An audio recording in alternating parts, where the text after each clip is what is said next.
Ang kanya pong dating reliyon, Iglesia po ni Cristo. At sa ngayon po, kasalukuyan nagsusuri.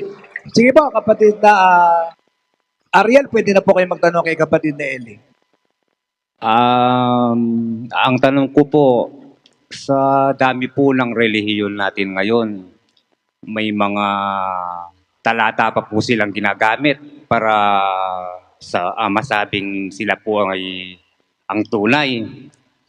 Sa relihiyon po ninyo, Brother Eli, ano po ba ang basihan ninyo para masabi po ninyo na kayo po ang tunay na iglesia na sa Diyos? Salamat kapatid na Ariel sa pagdalo. Alam mo, sa tanong mo, ikinalulungkot ko, dapat mauna ang Diyos na magsabi sa atin na tayo sa Kanya bago tayo buong tiwalang makapagsabing tayo'y sa Diyos. Meron kasi nagsasabi sila'y sa Diyos, pero nangungwarta lang sa tao eh. Basahin natin ang Mikas 3:11. Ang mga pangulo niya ay nagsisihatol dahil sa suhol, at ang mga saserdote niya ay nangagtuturo dahil sa upa, at ang mga propeta niya ay nanganghuhula dahil sa salapi. Gayon may sila'y sasandal sa Panginoon at mangagsasabi, hindi baga ang Panginoon ay nasa gitna natin? Walang kasama ang darating sa akin. Meron mga mangangaral, nangangwarta lang eh. Pero ang sabi, hindi ba tayo sa Diyos? Ang Panginoon nasa atin. Sa labas, walang kaligtasan. Lahat ng nasa labas, sentensyado sa apoy. Sila lang ang maliligtas. Yun ang paniwala niya. Kasi may mga iglesyang nagsasabi sila'y sa Diyos, sila'y sa Diyos. Pero alam mo ang prinsipyo ng katotohanan, kapatid, 2 Korinto 10:18. Sapagkat hindi subok ang nagtatagubilin sa kanyang sarili, kundi ang ipinagtatagubilin ng Panginoon. Ayon. Kung ikaw lang ang magtatagubilin sa sarili mo, you are going to approve yourself. Hindi ka tanggap-tanggap yun eh. What is approved ay yung ipinagtatagubilin ng Panginoon. Iba yung sabihin ng Diyos na ikaw ay Kanya, kesa sabihin mong ikaw ay sa Diyos. Patunayan mo munang sinabi ng Diyos sa'yo na ikaw ay Kanya.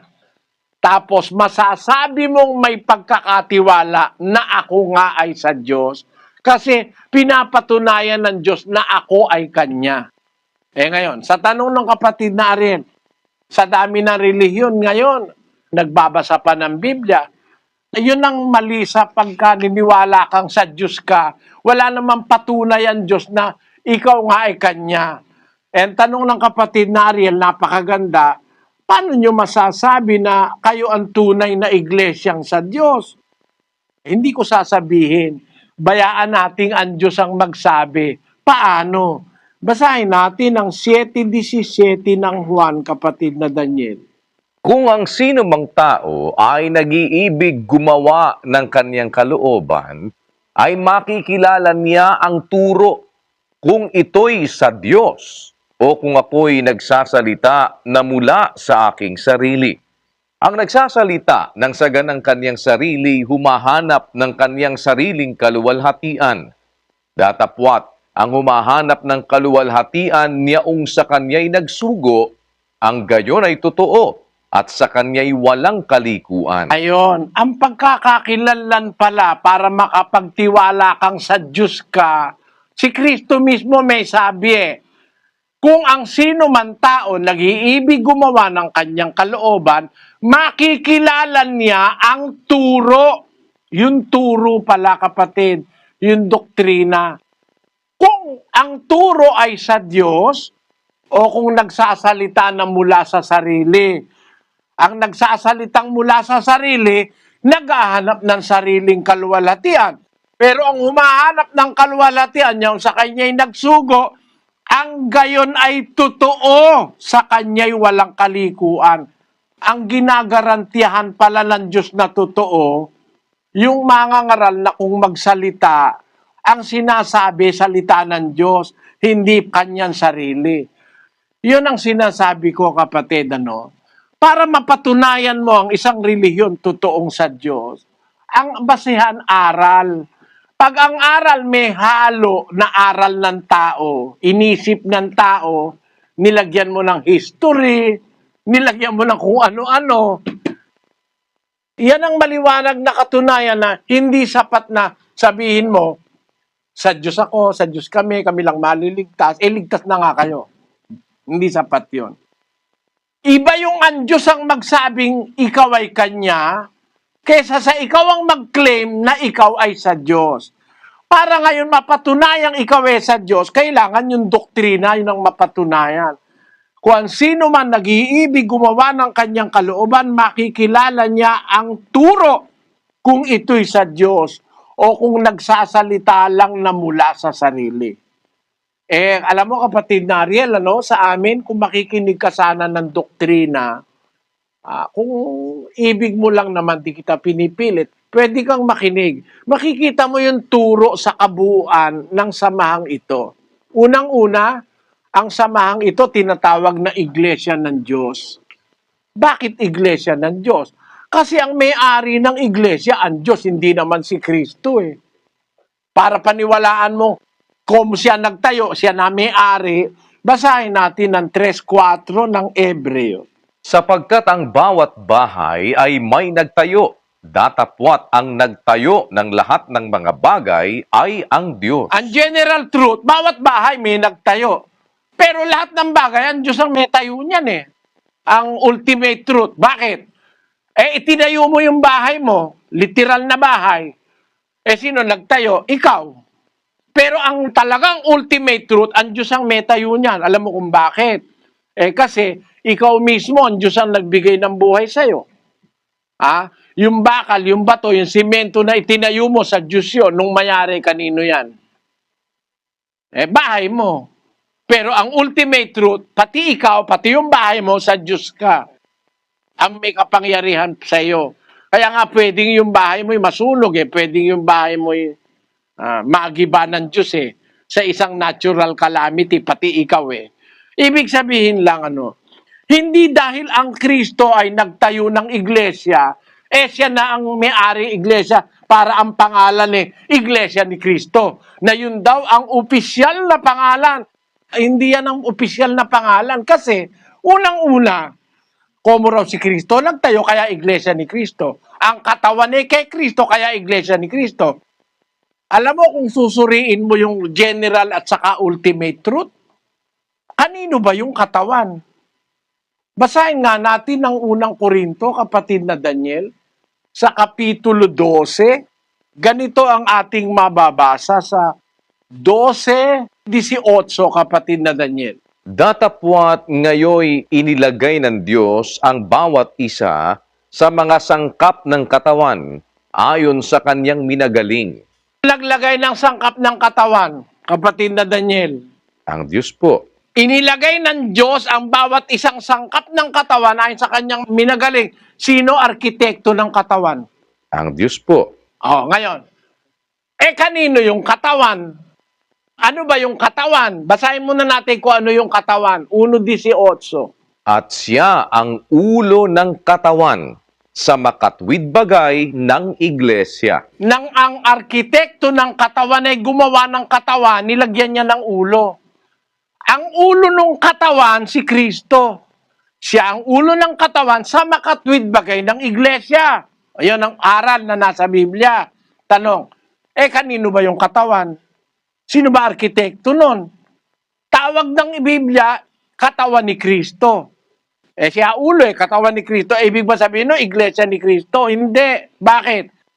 Yung ulo at saka yung katawan, si Kristo ang ulo ng katawan. Pero yung buong katawan kasama si Kristo, kanino yon? 2:16 ng Efeso.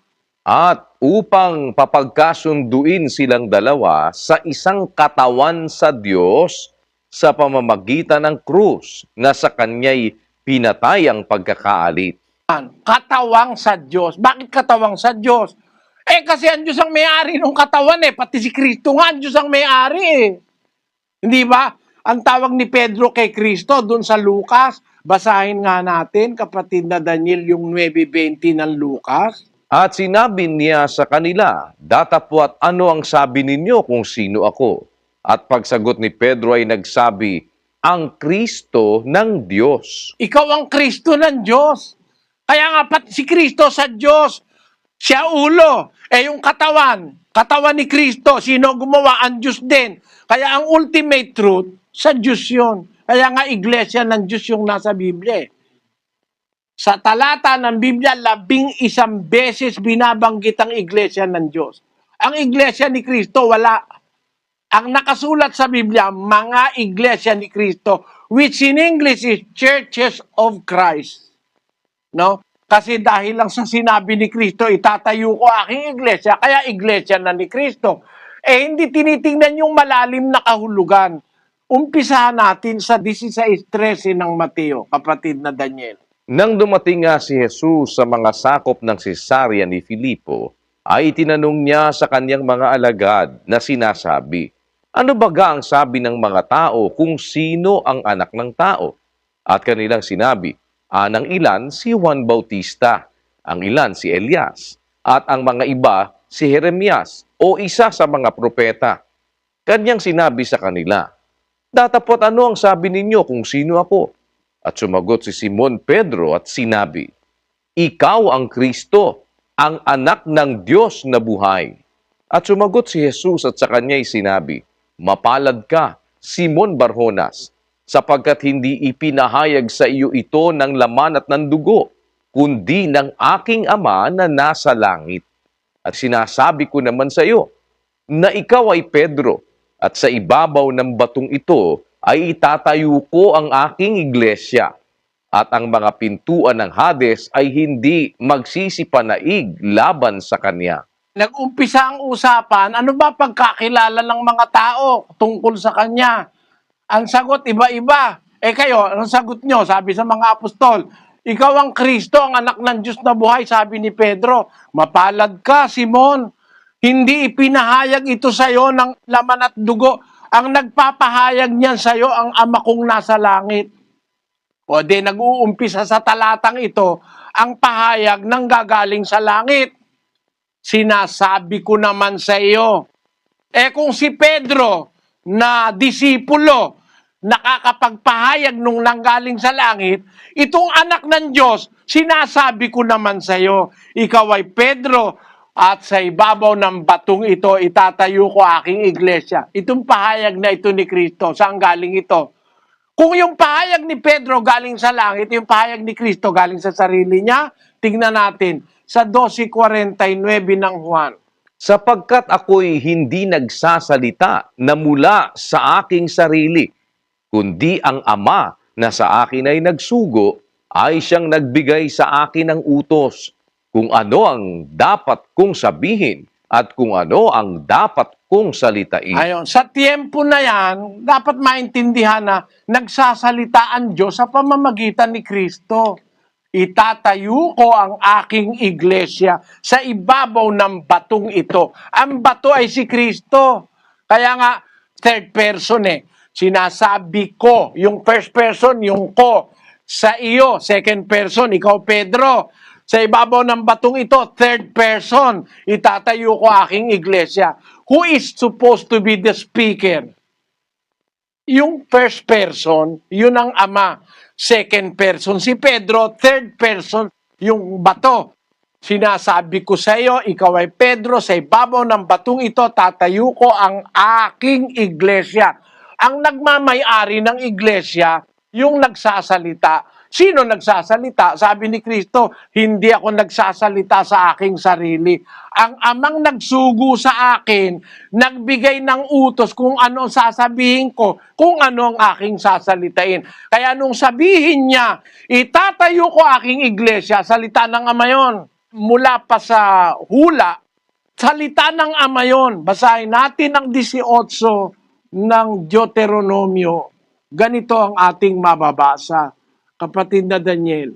Aking palilitawin sa kanila ang isang propeta sa gitna ng kanilang mga kapatid na gaya mo, at aking ilalagay ang aking mga salita sa bibig niya at kanyang sasalitain sa kanila ang lahat ng aking iuutos sa kanya. Ayon, yung propetang tinutukoy na sabi ng Diyos kay Moises, palilitawin ko sa inyo ang isang propeta, gaya mo, Moises. Ilalagay ko, salita ko sa bibig niya. Kaya yung propeta na yun, magsasalita ng salita ng Diyos. Si Kristo yun eh. 3 ng Gawa 22. Tunay na sinabi ni Moises, ang Panginoong Diyos ay magtitindig sa inyo ng isang propetang gaya ko mula sa gitna ng inyong mga kapatid. Siyang inyong pakinggan sa lahat ng mga bagay na sa inyo'y sasalitain niya. Ano yan? Tuloy. At upang kanyang suguin ang Kristo na itinalaga sa inyo, na si Jesus. Kung pasahula kay Moises sa Deuteronomio, ang tinutukoy na propeta, lalagyan ng Diyos ng salita niya sa kanyang bibig, si Kristo. Kaya nung magkatawan tao si Kristo, ang pinagsasasabi niya galing sa Ama. Kaya nga, ang sabi ng banal na kasulatan, sinasabi ko sa iyo, ikaw ay Pedro, sa ibabaw ng batong ito. Ang bato si Kristo, third person. Ang first person yung nagsasalita, yun yung Ama. Ang kausap ay second person na si Pedro. Sinasabi ko, first person sa iyo, second person, Pedro. Ikaw ay Pedro, sa ibabaw ng batong ito, third person, si Kristo. Kasi kung si Kristo nagsasalita dyan, dapat sana, sinasabi ko sa iyo, na ikaw ay Pedro. At sa ibabaw ko, itatayo ko ang aking iglesia. Dapat ganun. Kasi siya pala yung bato at siya rin ang may-ari at siya rin ang nagtatayo. Pero hindi eh. Alam kong mahirap matanggap basta-basta ito ng tao. Pero nagbabaka sakali akong mabuksan ang kalooban at ang kaisipan pagkaunawa ng kapwa. Kasi ang tanong nung kapatid na Ariel napakalawak eh. Anong basehan namin na ang relihiyon namin tama? Tama ito kasi ang nakasulat, Iglesia ng Diyos. Sa mas maraming talata, 11 talata ng Biblia. Sa regular na Biblia, sa maraming salin ng Biblia, walang Iglesia ni Kristo. Iisang Biblia ang gumamit nun. Yung singular na Iglesia ni Kristo, yun lang lamsa. Merong nakatikatihan ng utak na palitan yung Iglesia ng Panginoon, pinalitan ng Kristo, kaya Iglesia ni Kristo nasa lamsa. Yun lang ang Bibliang nakalagay Iglesia ni Kristo, na singular. Pero yung lahat ng Biblia, meron tinatawag Churches of Christ, which are in Judea. Churches of Christ, which are in Jerusalem. Ano yun? Yun nga yung Iglesia ng Diyos. Yun ang totoo, kapatid. Ang nasa Biblia, Iglesia ng Diyos. Yun ang pinapangaral ko. Ang aral na sinusunod namin, ang abulo yan tuwing unang araw ng isang linggo. Wala kaming Webes, no? Wala kaming tanging handugan ng tanging handugan, lagak ng lagak, linggo-linggo. Wala nun, wala sa Biblia yun eh. 16:1 hanggang 2 ng unang Korinto. Ngayon, tungkol sa koleksyon sa mga banal, ay gawin din naman ninyong gaya ng iniutos ko sa mga iglesia ng Galacia. Tuwing unang araw ng sanglinggo, ang bawat isa sa inyo ay magbukod na magsimpan ayon sa kanyang iginiginhawa upang huwag nang gumawa ng mga ambagan sa pagparian ko. Sa atin, merong abulan tayo sa pasalamat kasi nakasulat sa Biblia yun, 13, 15, 16 ng Ebreo. Yung abulo yan pag nagpapasalamat. Saka yung abulo yan tuwing unang araw sa linggo. Pero wala tayong Webes, wala tayong lagak. Yun ang pruweba ko, kapatid. Ang sa Diyos, ang aral ng nasa Biblia, yung nakasulat, yun ang dapat na batayan. Kung ang iglesia ba, o samahan ba, o mangangaral ba sa Diyos, ang nagpapatutuo sa kanya yung aral. Kung ang sino man tao, nag-iibig gumawa ng kanyang kalooban, makikilala niya ang turo kung ito'y sa Diyos. Ang turo ang nagpapakilala ng pagiging sa Diyos. Hindi ang kapilya, hindi ang dami ng miyembro, hindi ang tanda ng iglesia, hindi rin batayan yun. Ang batayan, turo, ang aral. Yun ang nagpapatutuo sa isang samahan kung sa Diyos. Pag ang aral ay totoo, galing sa Biblia, puro, walang dagdag, walang labis, yun ang sa Diyos. Kaya lang, hindi ko mapapatunayan sa iyo yan sa isang oras, kapatid na Ariel. Nanyayaan kitang makinig sa doktrina. Maraming salamat po. At sa iyo, pagpalaing ka nawa ng Panginoon, kapatid na Ariel. Magsuri ka, makinig ka sa doktrina, at idadalangin ko sa Diyos na samahan kanya. Mabubuksan ang isip mo kung pagkukumparahin mo yung natutunan mo dyan at saka yung, actually dito dyan sa Apalit, marami ka na dyan kalahi eh. At sana samahan ka ng Panginoon, kapatid. Maraming salamat po.